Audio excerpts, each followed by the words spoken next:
Um, and I think with that, I think we're going to go ahead and get started here. So thank you again, everybody, for joining us for Stormwater Awareness Week 2020. This is our, I think, 8th year doing this. I'm sure a few of you have heard this spiel before. We've had about 800 people so far this week tune into our classes. So had a great turnout and a great week of education, and still have some classes to come. We have a couple tomorrow on compost, I believe, and some more erosion construction classes. So if you're free, tune into those and check out those other classes. But let's get started here with this talk. We are going to be discussing erosion sediment control plan review and inspections. This is the E10 requirement found in the Phase II MS4 permit. And this isn't a exhaustive training, but it's more general tips for municipal plan reviewers to assist you when you are looking at small projects, how to think critically about these plans. And so my name is Jonas Sonner. I'm a SciSec and QSP with WGR Southwest. I've been doing this for getting closer to 7 years. It's knocking on the door of 7 years now. And I love this topic. I started out in this company doing QSP inspections, and it's stuck with me the whole time I've been here. So I hope you guys find this informative, and there'll be some time for questions at the end. So if you have anything you want to ask, feel free to just put it in the chat and we'll address it as we go on. So I've had this class broken up into a couple different sections. The first section, I'm going to cover a broad permit overview of where we get these requirements from, just to refresh us, and what our legal authority is. I'm also going to discuss the types of different BMPs that will go into a erosion sediment control plan. We're going to sit down and kind of review a plan that I've put together. Actually, it's an actual plan that I've taken out the references to real people, but it is a real plan. And finally, I'm going to talk about inspections, and I'm going to just cover some good tips, because sometimes they are the easier part of this aspect of this permit element. So I'm not going to go too in depth on inspection protocols and whatnot, but I'm going to provide some good outlines. So without further ado, let's get into our permit requirements, session 1 here. So if you were here for the last class, this is repeat. If you weren't here, this is probably still repeat, but small municipalities are under a general stormwater permit known as the Phase II MS4 permit. It stands for Municipal Separate Storm Sewer System. And there's a couple of different permits that municipalities might be familiar with. It's not the same as a Phase I general permit. That is for larger municipalities like Sacramento or San Francisco, the Bay Area. They are region specific and city specific, city or county specific, I should say. And it's also not the same as another general stormwater permit known as the construction general permit. That is required for construction projects that disturb more than 1 acre, or they're part of a larger common plan of development that disturbs more than 1 acre. Both of these permits are issued and enforced by the State Water Resources Control Board, though, and both of these permits affect construction projects just in 2 different ways. And so what are those ways? Well, here's a table here. People will get the Phase II permit requirements and the construction zone permits confused, but they really are separate. There's some stuff that overlaps, but these are 2 distinct permits and 2 distinct enforcement agencies. So for the Phase II, for erosion sediment control plans and inspections, the municipality is the enforcement agency for that. So I live in Lodi, and if there's a small project going on in Lodi, the state board doesn't get involved with that. That's Lodi's jurisdiction. However, the State Water Resources Control Board will enforce construction general permit inspections. Now, the municipality does need to inspect large projects, but we'll get into what those inspection requirements are a little bit later on in the class. Large projects need to have what's called a stormwater pollution prevention plan developed, and that again is for projects that are over an acre or part of a larger common plan that disturbs more than an acre. And that is between the state board and the permit holder, or the legally responsible person. Now, a municipality can have a project that disturbs more than 1 acre, and they'll be required to get a SWIP and implement that. But for everything else, everything below an acre, or it's not part of a larger common plan, you need to get what's called an ESCP, or Erosion Sediment Control Plan. Now, the legal authority for the CGP is the Clean Water Act, whereas our legal authority comes from our municipal ordinances, our municipal code. The state board inspects projects randomly, but we have a more detailed inspection regimen. It can vary from agency to agency, but the typical is before and after construction inspection, as well as a monthly for those that are applicable. Again, the applicable project size is 1 acre, and a small project under an acre can be any size of a project with outdoor soil disturbance. It's important to note that the Phase II permit does not specify a size requirement for requiring an erosion sediment control plan. Just that any project, any construction activity with soil disturbance needs to implement BMPs for that. So discussing that, ESCPs are required of all projects with soil disturbance that are passing through the plan checked or grading building permit process. Now, again, there is no set permit, there's no set format for these plans. So the municipality has a little bit of leeway here to determine what they want their guidelines to be. How in-depth do they want these erosion sediment control plans to reach? And so some municipalities have set thresholds saying anything below 500 square feet, we're not going to require an erosion sediment control plan from them, or we're going to require something different. We're going to have a preset list of BMPs. It's important to note that the permit language is all projects, but again, it's vague, and this might be changed in the next permit that's to come, but you have a little bit of leeway to say, we're going to require this of everybody above 500 square feet to an acre, and below that, we're going to require something a little bit different. You have the freedom to do that. Just wanted to point that out.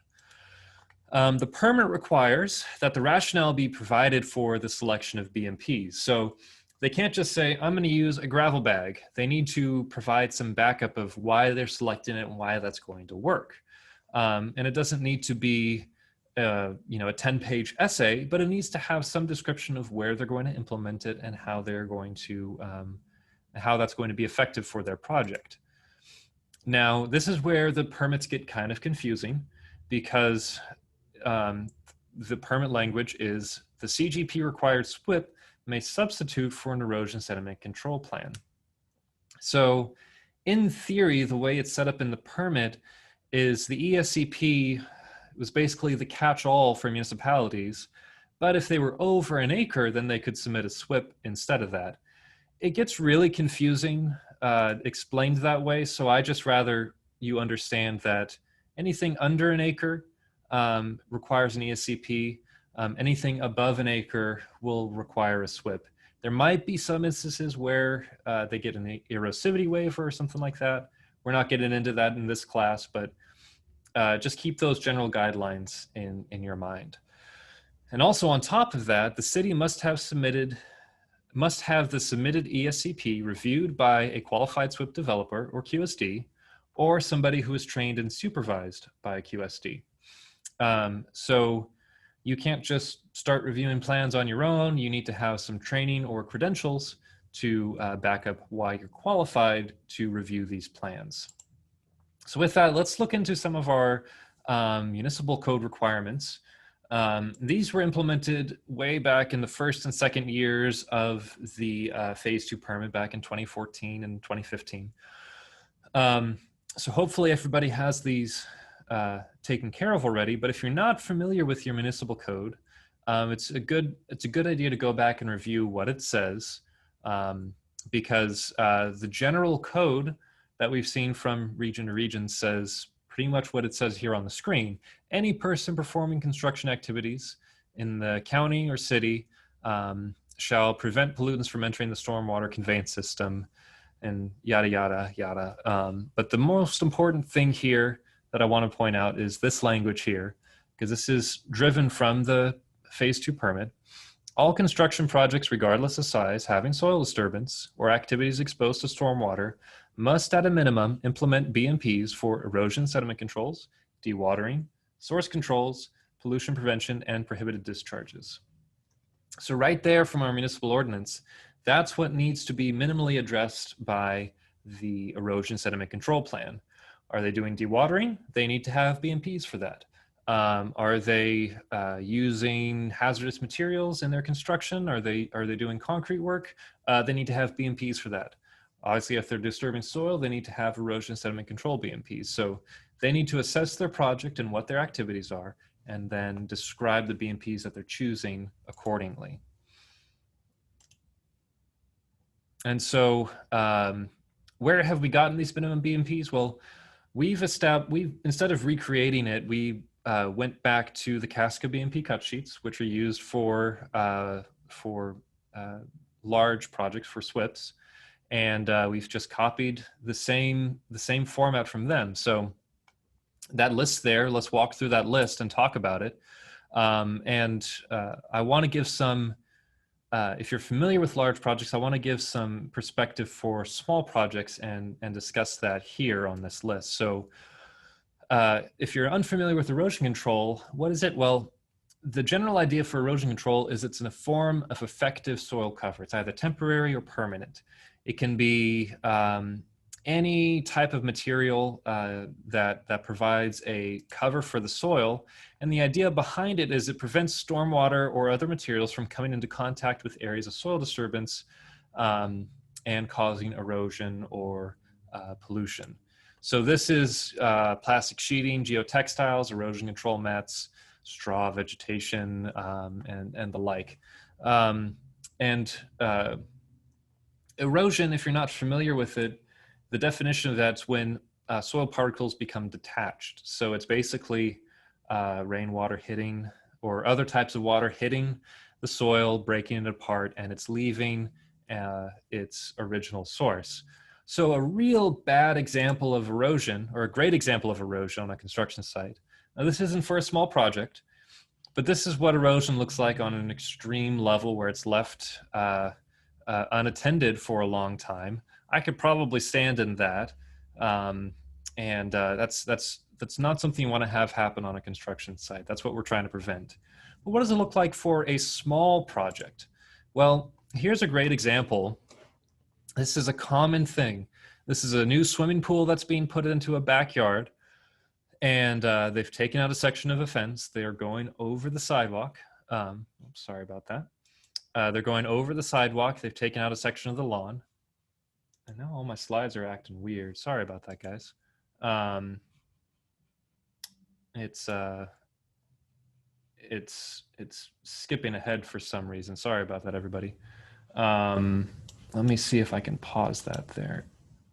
Okay. So anyway, so they disturbed the soil. They've taken out the existing landscaping. They don't have any type of controls down whatsoever. Now in their erosion sediment control plan, they listed a whole bunch of BMPs that they were going to use, but when I went out to do the inspection, none of them were in place.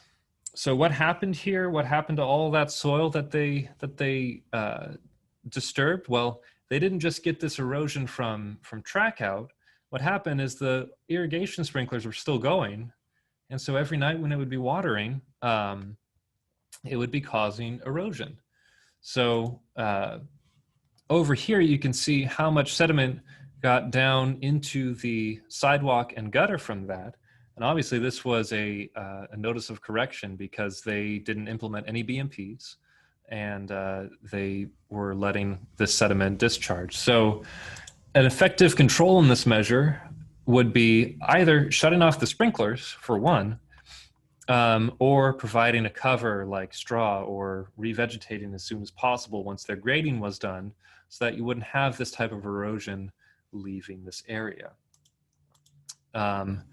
And again, a common erosion control, again, this isn't a small project, but it's still the concept I'm trying to show to you guys, would be a geotextile mat or some other type of cover. It's essentially covering the entire disturbed soil area. And this over here, if you can see that by the trash can, that's just cut down weeds left on the ground there, and that's effective as well. So there's different ways you can implement this for small projects, and if they describe the rationale for how they're selecting a control measure, most likely it can be effective. It's better than definitely doing nothing, as you see in this homeowner's picture here. Whoops, and okay. So let's go forward here. Let's talk about its partner sediment controls. So the idea behind sediment controls is these are barriers, or as I like to think of them, they can be a speed bump. And the idea is to divert or redirect water away from a flow path, or to slow it down. So water will be flowing along somewhere, it'll be having a grand old time, and it hits a sediment control.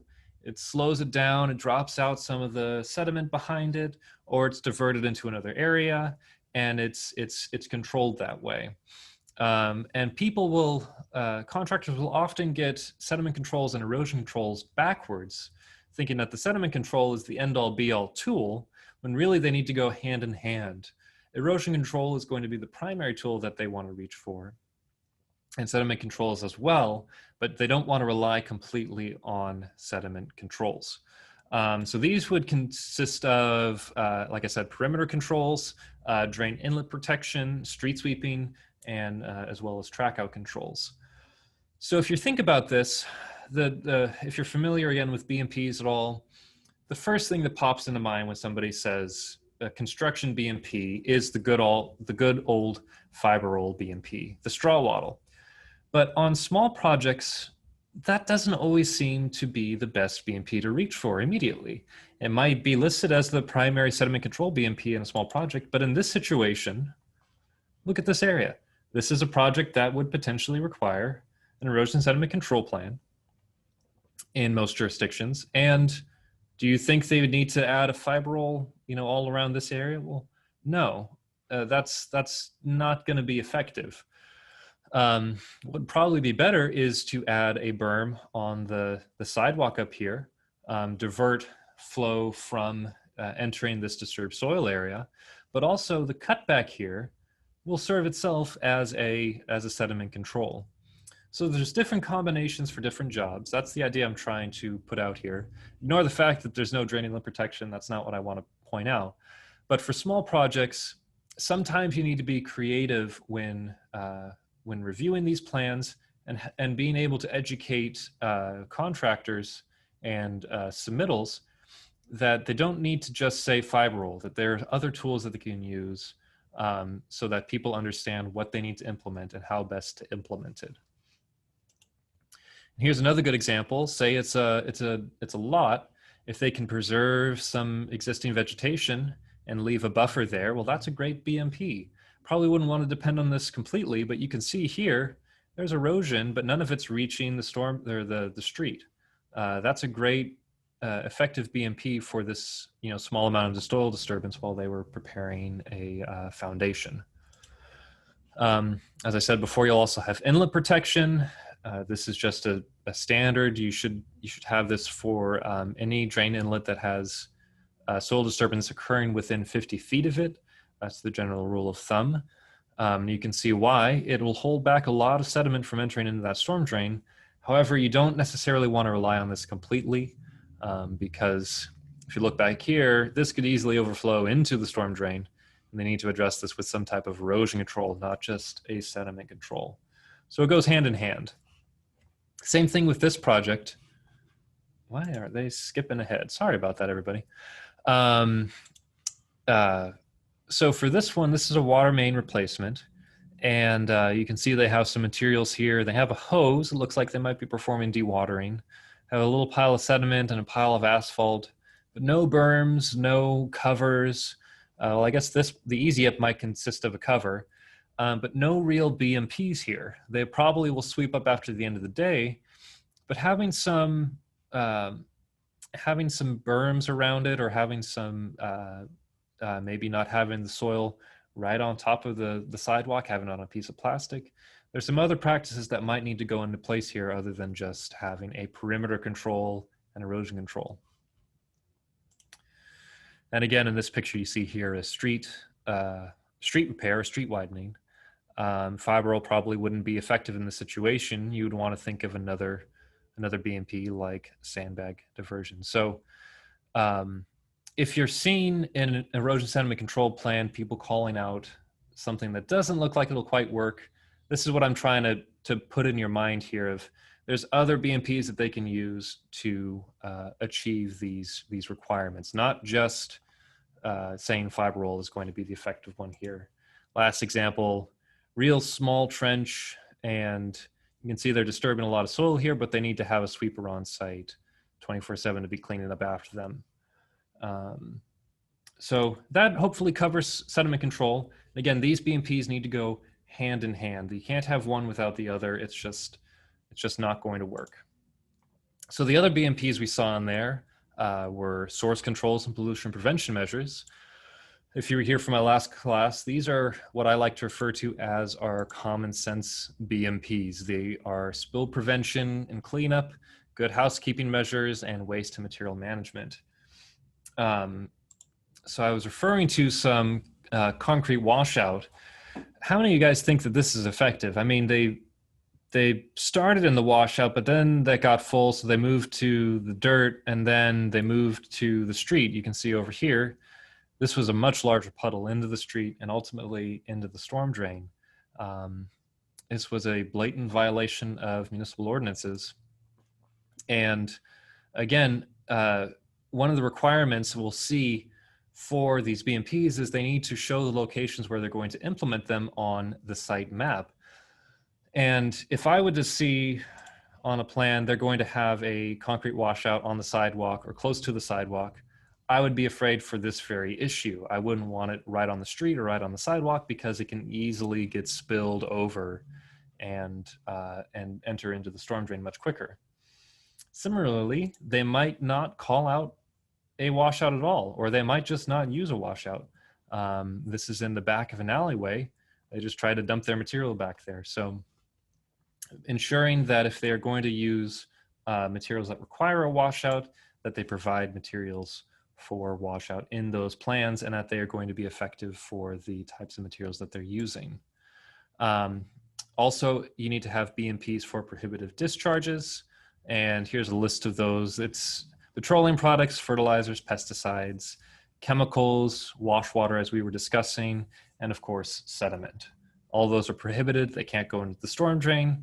They need to have BMPs to prevent that, and as well as controlling and permitting dewatering.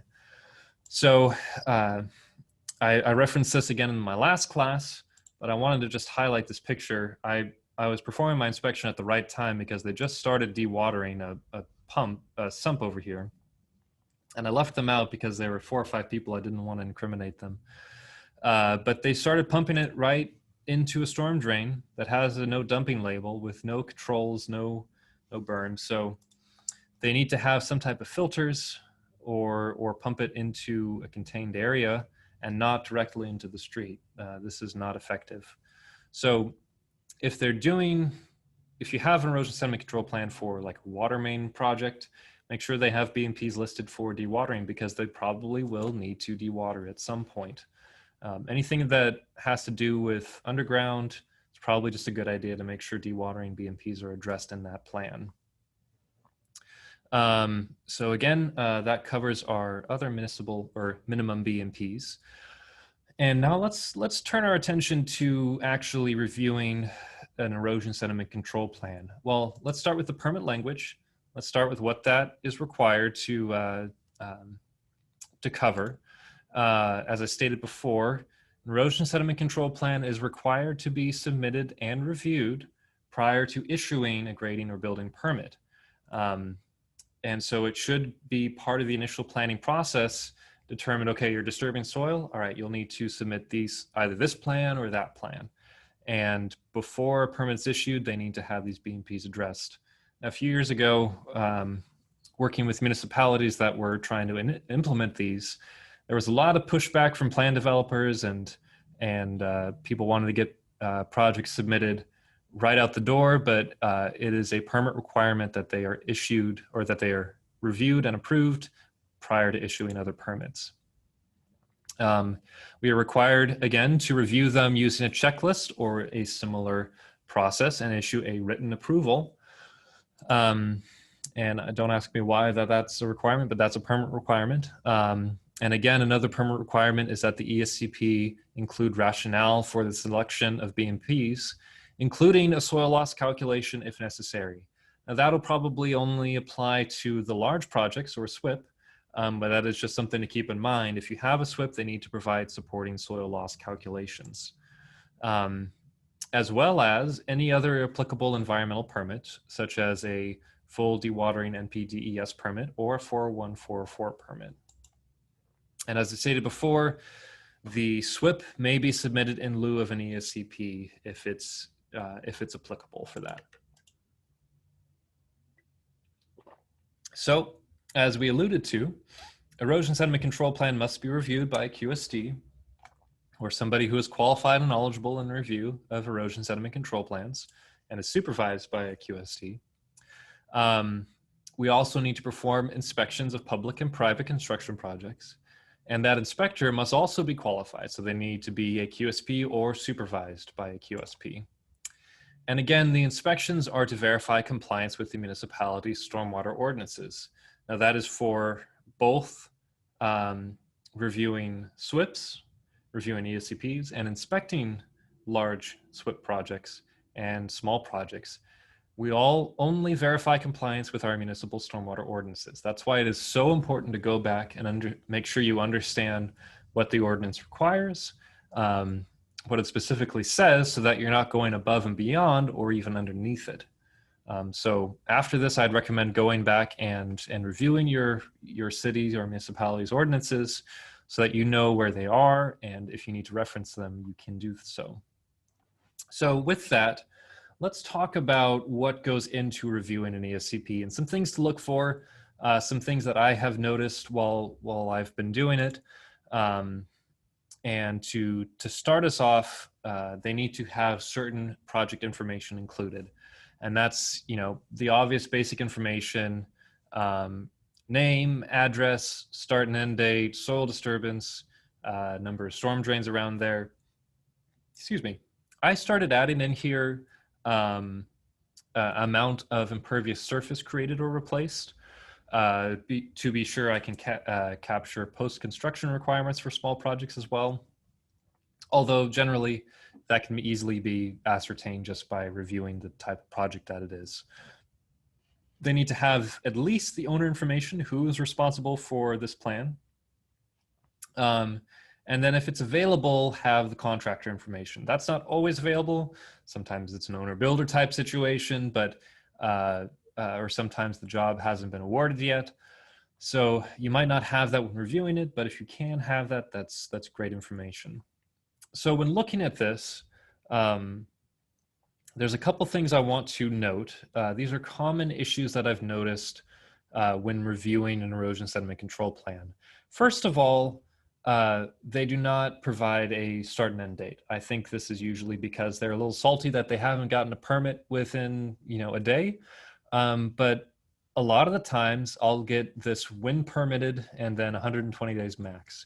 That doesn't really help me because if I'm, I might not be working in the same department as the person issuing the permit, or there just might not be good communication in the municipality.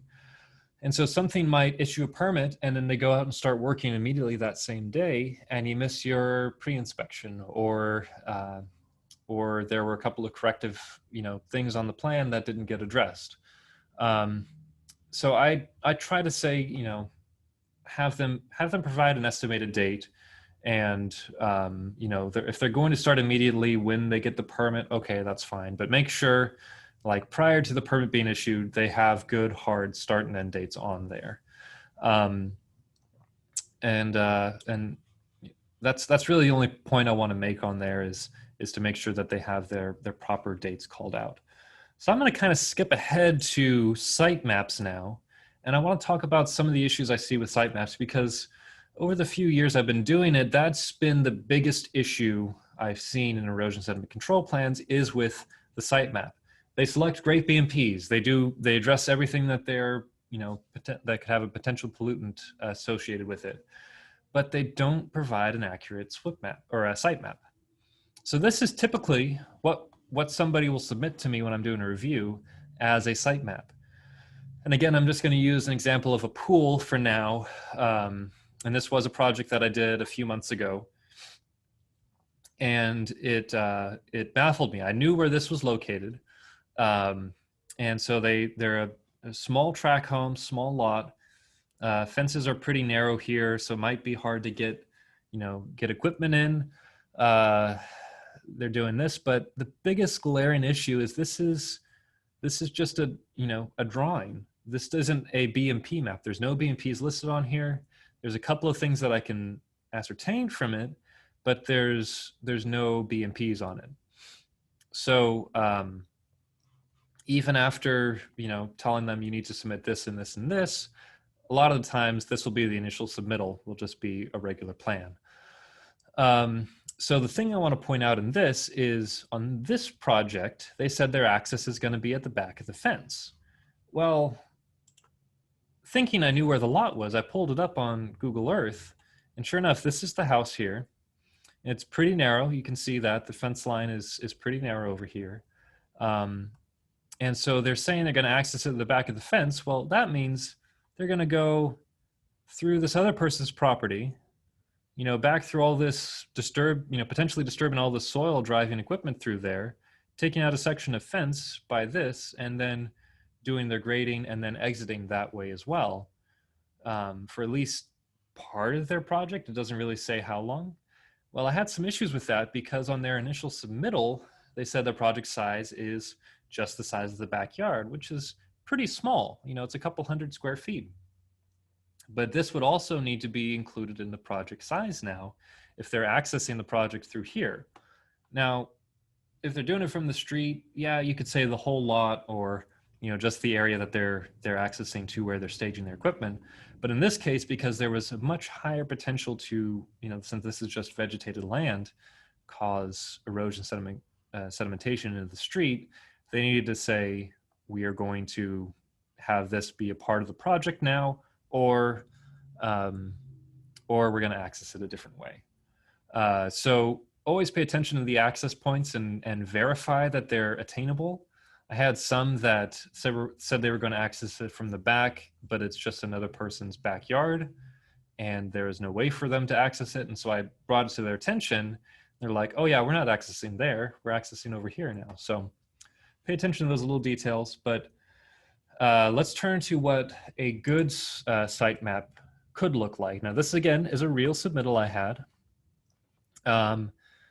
Same jurisdiction, pretty similar layout, track home, swimming pool. They describe the fence line. It's not exact, these measurements. This is actually where the fence line would be for this side of the project. And they're saying, it's kind of hard to read, but they're saying basically they're going to access it over here. They're not going to disturb anything over here. So all that vegetation is going to be kept safe. And this is their driveway. They're going to revegetate this lawn. They'll have a berm here. I was really impressed by the site map that I got, because this was the first submittal I got from this project, and I was not expecting it. And they also, from this, I can determine, okay, they had their list of BMPs, and so it's not saying SE10 is going to be used here, or or SE6 is going to be used here, but they're calling out the types of BMPs they're going to be using in specific locations. I can figure out what's going where. And so this would be actually an acceptable site map for me.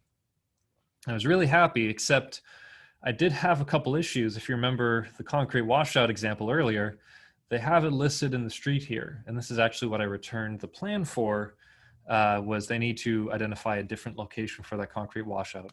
I didn't want it in the street, and I wanted to avoid any potential issues with that.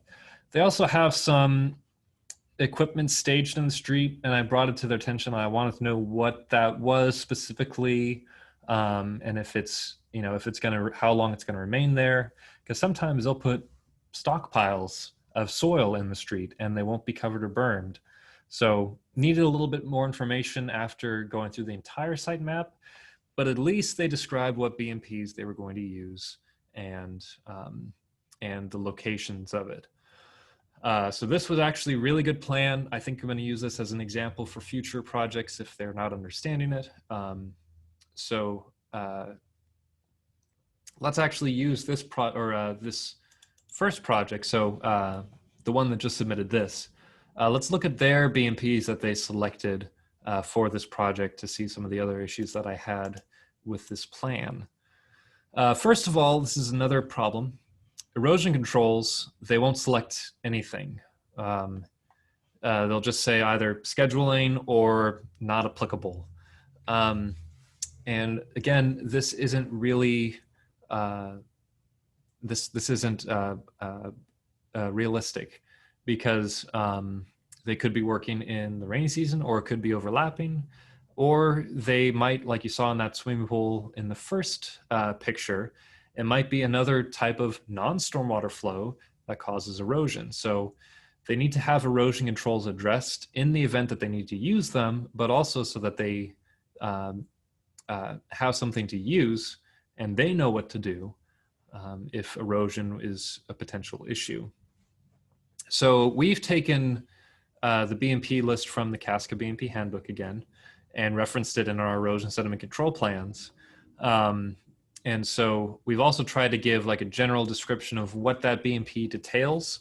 So if it's somebody who doesn't know what this is, they're not like, I have no clue what WE1 is.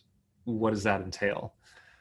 Keeping soil moist to prevent wind erosion. Oh, okay, I can do that. And then what would be required of that is providing some rationale for how they're going to do that, frequency, whatnot. You get the picture. So this is another common issue. They need to provide some type of BMP here. And again, one of the most common reasons I return a plan is they have poorly addressed erosion controls in their ESCP. Their sediment controls, however, probably would be okay for the general pool project. A gravel bag berm, that's a great start. They didn't just say fiber roll everywhere, or silt fences you might see sometimes.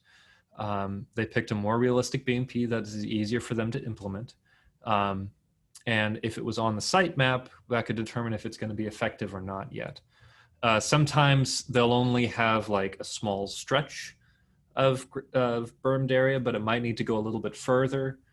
So those are things to look out for of what is the extent that they're providing a perimeter control.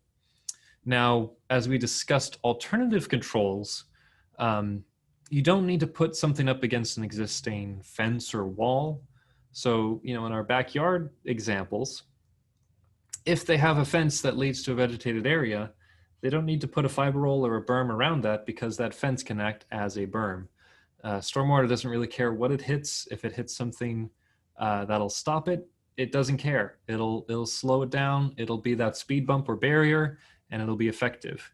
If they do elect to use it, they need to provide the rationale for why that's actually going to work in their specific scenario, but they don't have to just follow what's on here. They could say it's like a curb cutback or just describe an alternative BMP that they're going to use. And then again, temporary drain inlets, that's great. Street sweeping, that's great. We want to see that. But no other alternatives have been selected. Stockpile management wasn't selective, which they might not want to keep stockpiles, but if they do have the potential for holding stockpiles of soil, they would need to have BMPs selected for that. And so those are things you want to communicate with your submitters, as well as, remember an example, they're accessing somebody's backyard.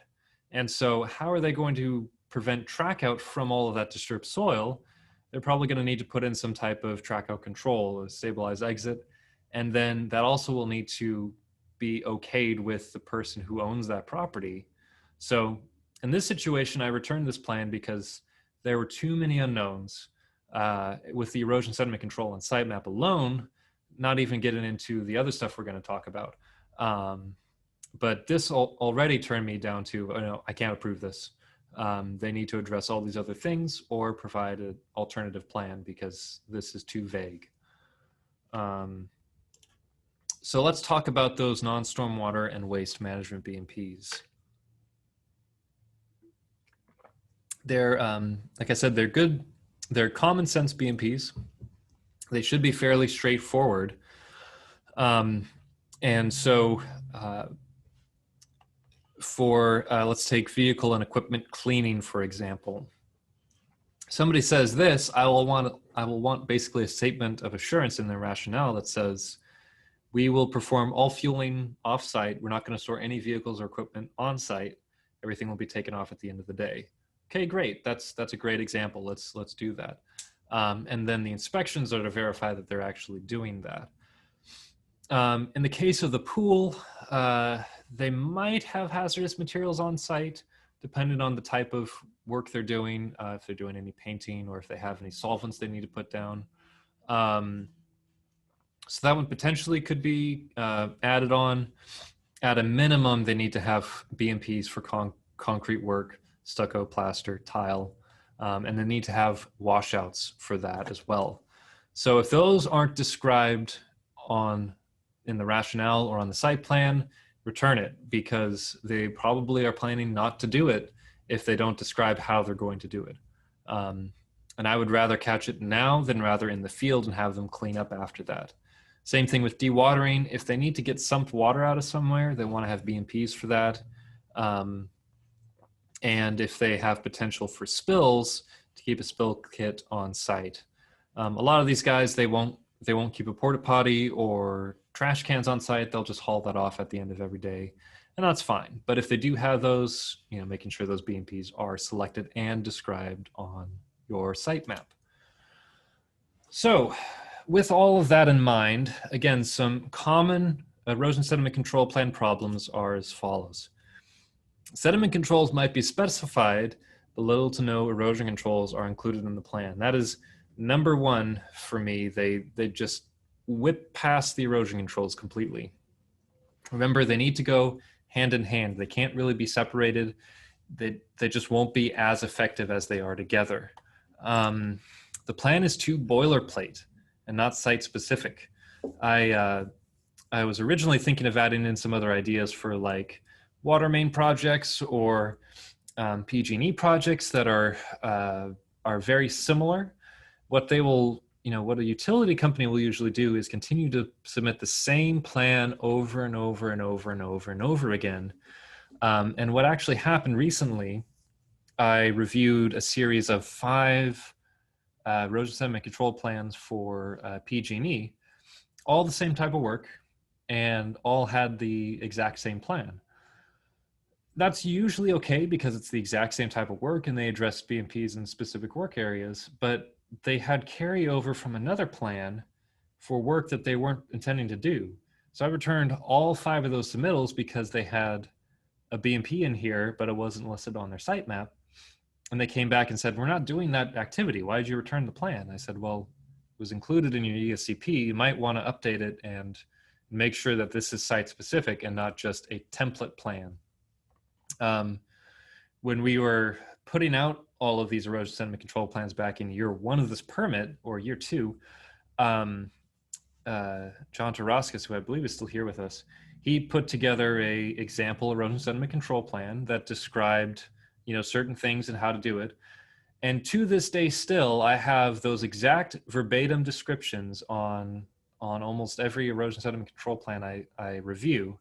maybe not all of them, but some of them you'll still see plastic sheeting if necessary, lawn and landscaping to be replaced, you know, this and that. And just make sure that as you're reviewing them, it's not a boilerplate or just a carbon copy of a plan, that it's actually site specific. Good housekeeping controls usually don't get adequately addressed. You might look on their site plans and they say, oh, we're going to saw cut this area and this area, or we're going to do this work here or replace you know, concrete in this area, but they don't have any BMPs addressing that. So you would want to try and review both the site plan and the BMP map to make sure you're catching all of their activities. And then again, very, very common, although it's been getting better recently, the vicinity map is included, showing the general location, but no site-specific BMP map is included. Very common, very problematic, because while they might have a great list of BMPs selected, if they don't describe how they're going to use them, they're most likely intending not to use them, or it's just going to, the person who's actually going to be doing the work won't have any idea of where to put them or how to implement it at all.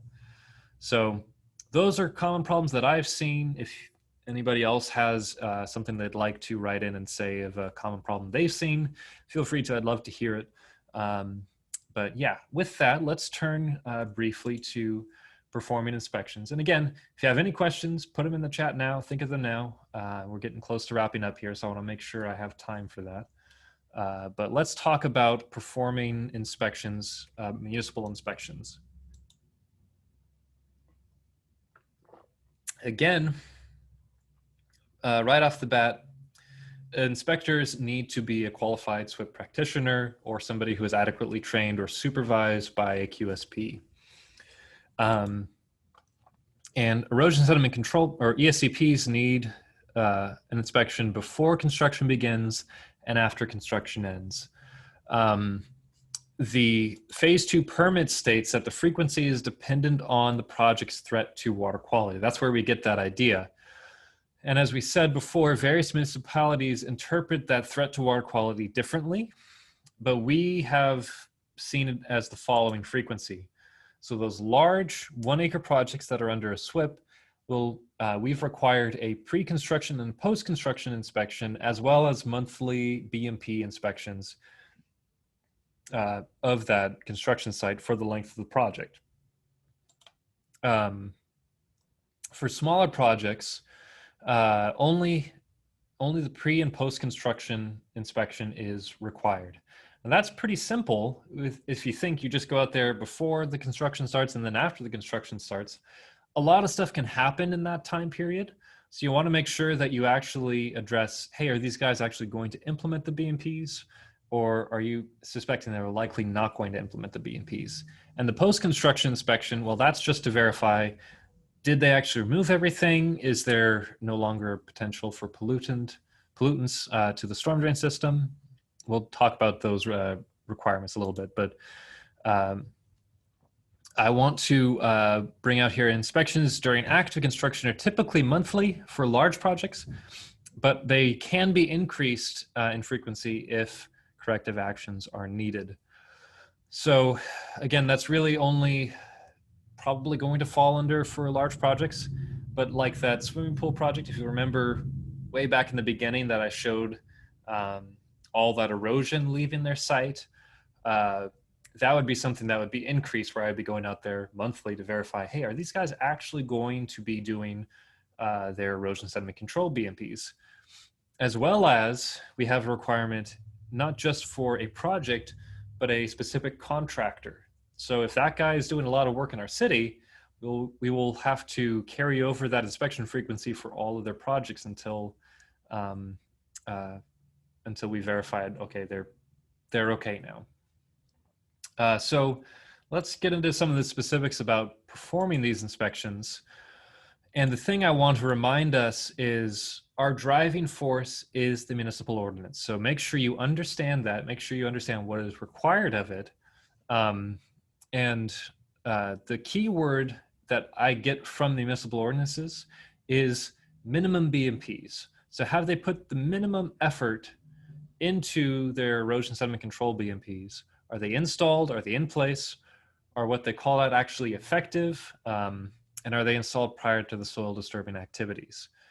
Effective and correctively installed, that is really important because if they don't seem to work, you're not going to be out there again until the post-construction inspection. So you want to make sure that you address those issues right off the bat. Is there a potential for pollutants to leave the site that wasn't addressed in the erosion sediment control plan? And again, always take photos for site documentation. That's very, very important. Performing during inspections. So this would be if you had an elevated risk level for a small project or for your large projects, what we're going out there is if their BMPs are maintained. And also what I'm looking for is, are there sources of pollution that are going to potentially reach the storm drain system? So I'll walk the whole site, and while I'm not enforcing the construction general permit regulations, I am looking for sources of pollution to the storm drain system. And if they have that, you know, if you remember the concrete washout, that is a active source as well as a potential source for it to continue to discharge to the storm drain system. And that's something I'm going to be remembering for that contractor and going back and looking for every time I do inspection to make sure that they are actually implementing correct BMPs. And my biggest thing here is communicate issues as soon as possible. So get people's phone numbers, talk to somebody on site if they're available. I mean, with COVID, that isn't always, so probably a phone call or an email is the better thing, but as soon as possible, because nobody likes an inspector that just shows up, takes photos, leaves, and then writes a nasty email or a notice of correction. Call somebody, walk them through what they need to do. Most likely, the person who is responsible for implementing it doesn't know what's going on the site day to day or can't keep track of everything, and it's something that's slipped under the radar, and they're more than willing to take care of it. Not always the case, but it's great just to have open communication on issues and what's required to be corrected. Again, take site photos, document everything that you do. For a post-job inspection, what we're looking for is, number one, are the BMPs removed from the site? There's a length of fiber roll in one city that I've gone to where PG&E replaced a pole. They put a length of fiber roll around the pole for some reason, and it's still there to this day, and it's been there for about 5 years. They've never come back to remove it, and I don't think they will, and the homeowner isn't going to remove it either. So that's going to be the biggest thing in performing a post-job inspection is, did they remove everything off of their site? The second biggest thing, or arguably equally biggest, are all the disturbed areas stabilize. Sometimes they haven't effectively addressed permanent erosion control or stabilization, soil stabilization, and they're leaving it disturbed, and now they're thinking they can get out from requirements when they need to actually address how they're going to stabilize their soil permanently. And that falls into, is there no longer potential for pollution to the MS4? And as always, take site photos for documentation. So with that, I'm going to answer some questions. It looks like I have one here, but if you have any, I'm going to answer this one from Carissa first, but if you want to, just go ahead and unmute yourself, ask me over voice chat if you want, or write it in now. We've got about 5 minutes left in the talk here. So Carissa asked, what information is needed to be provided when erosion sediment control plan, site plans state they are staging equipment in the street? As long as it is solely equipment as opposed to soil storage, is it okay? Yeah, different municipalities have different interpretations of this. Like, I've seen some go as far as saying nothing is allowed in the street. And that includes like piping or roof tiles and stuff that don't actually have a source of pollution. At a minimum, I would say don't keep trash containers in the street. Don't keep portable toilets in the street. Don't keep liquid materials that could spill or cause pollution. You know, again, think of those common sense BMPs and what would you, or what would not be allowed down the storm drain.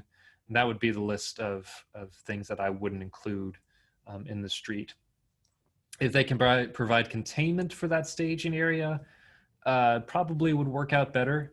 But again, usually it'll just be they're putting buckets down or they're putting stuff down and they don't have any containment. So always ask them what type of materials they're planning on staging there. And then if there's something that could cause pollution, that's probably something they'll need to move to a different area. But yeah, if it's just equipment, it's probably okay. James Wright asks, what are your thoughts about silt fences and placement of BMPs during dry season, given no watering or sediment transport is evident?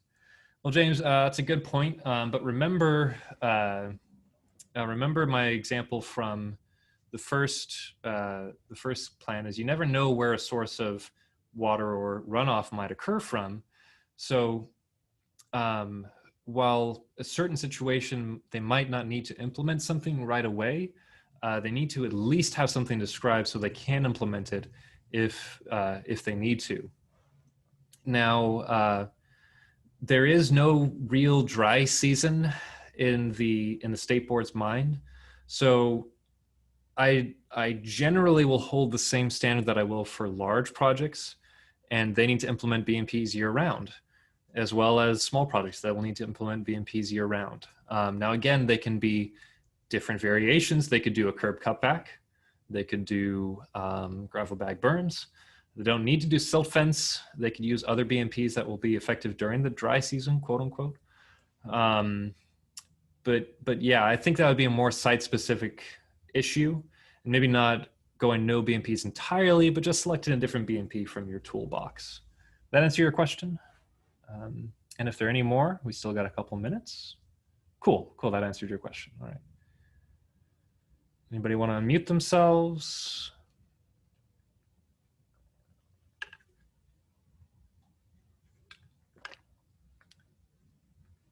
Okay. Well, I'll respect everybody's time. And if you do have a question or you want to just dialogue about something, feel free to email or call me. My information is there on the screen. I'd be happy to talk to you. Again, I love this subject. And thank you all for joining us. Remember, we have more classes tomorrow, so come back and check out if you're interested in those. And thank you so much for participating in Stormwater Awareness Week. Hope you have a great rest of your day.